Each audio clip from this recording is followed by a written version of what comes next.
Bayangin emang kita ini astagfirullah. Tolong. Aku jalan ke depan, dia udah wawancara, aku udah gak mau wawancara, cuma bilang ayo bunda, aku kuatin, tapi waktu aku wawancara aku black out, Mbak. Jadi dari sidang sebetulnya kamu udah berasa nggak enak karena kamu merasa ke flashback dengan kejadian waktu itu.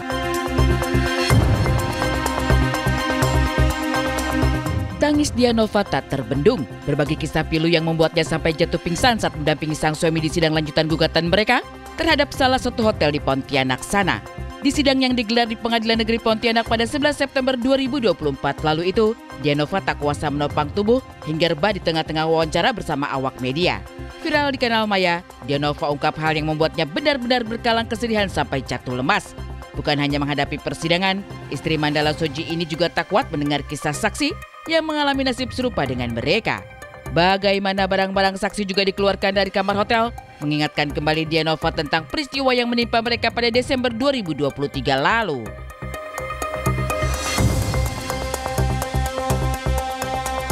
Cuma kan dia cerita bagaimana barang dia dikeluarin, barang dalaman-dalaman dia dikeluarin, kan aku jadi ingat kejadian aku, Mbak.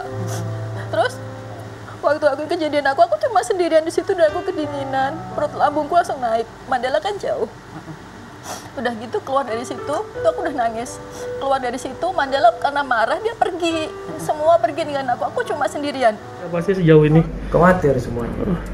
Mereka semua mendukung. Kalau Ya. netizen pada umumnya tuh pasti khawatir, pada mendukung, pada ngedoain. Tapi mereka kayak udah pakai buzzer.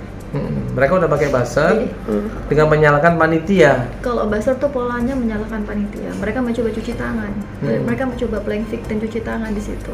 Buzzer tuh arahnya gitu. Jadi mereka mencoba cuci tangan supaya mereka tidak mau disalahkan.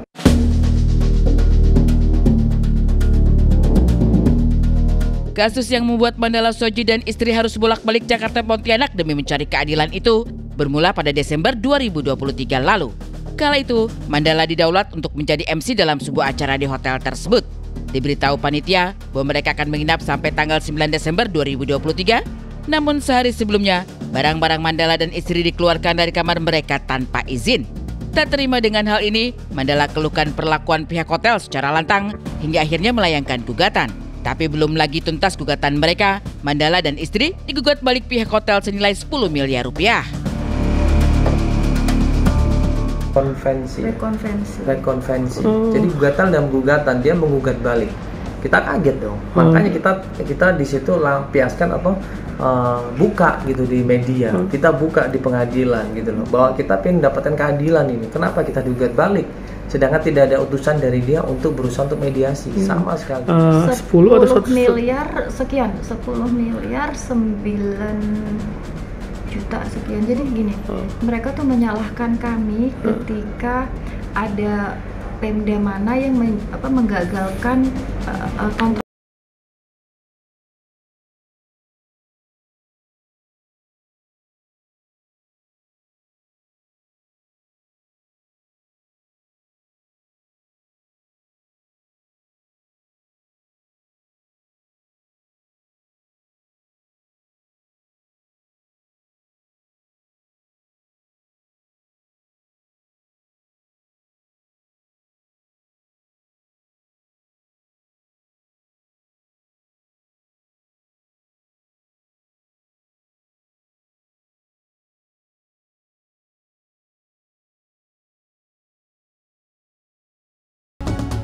Hasilnya kita nggak salah gitu loh. Cuma kita kecewanya aja kok diarahkan ke panitia gitu. Kayak mereka tuh main playing victim banget gitu. Padahal kan jelas panitia nggak punya kunci, panitia nggak mengeluarkan. Panitia juga ngomong kenapa dikeluarkan. Panitia nggak mau Mandala dikeluarkan. Udah jelas ada videonya udah menjadi bukti. P29 kami itu 29 bukti kami itu udah ada. Ya, pencemaran nama baik. Kita kan kenyataan dan kita pada waktunya.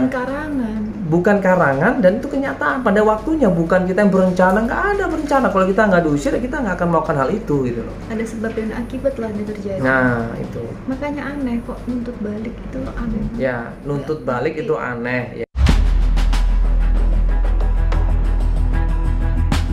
Kasus hukum di Pontianak sana, mau tidak mau, membuat Mandala Soji dan istri harus meluangkan waktu juga uang untuk bolak-balik Jakarta Pontianak. Dalam sepekan, bisa 2-3 hari mereka menginap di Pontianak. Inilah yang membuat Mandala dan istri harus mengorbankan waktu bersama anak-anak.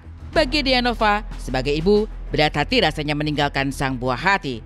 Hanya air mata sebagai pelipur lara. Tapi tidak tega pula ia membiarkan sang suami sendiri mencari keadilan ke Pontianak sana. Jadi kalau ingat anak-anak ninggalin anak tuh kayak ngerasa bersalah gitu loh. Karena kan setiap minggu kita bisa 2 hari 3 hari di sana.